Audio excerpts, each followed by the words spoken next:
Raise your hand if you were completely duped by AB's promo for this week's 911, which gave viewers the impression that Bobby and Amir Malcolm Jamal Warner, the nurse who lost the love of his life in the Baltimore fire that Bobby started all those years ago, would be engaged in an hour-long confrontation.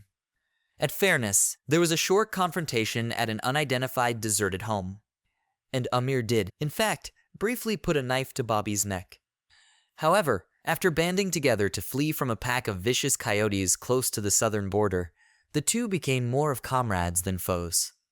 The poignant hour also included flashbacks to Bobby's early years, exposing the horrifying incident that sparked his turbulent history with booze. Bobby's aggressive and drunken behaviors were justified as a child because he looked up to his father, a distinguished fireman, and even after they forced his mother and brother out of the house. Up until the day he unintentionally started a minor fire in the kitchen while preparing supper, Bobby effectively took over the role of his father's caregiver.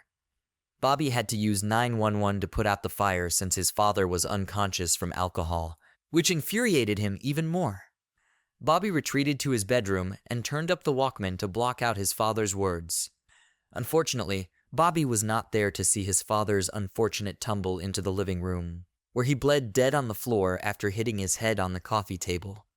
Bobby didn't find out until the next morning, when he came upon his father's body, a horrific event that the young Bobby tried to forget with a drink.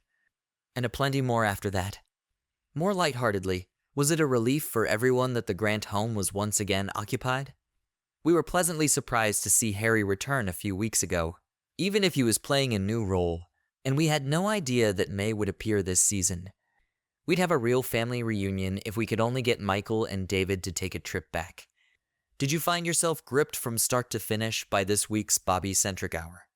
Leave a comment below sharing your opinions and expectations for the last 2 episodes of the season.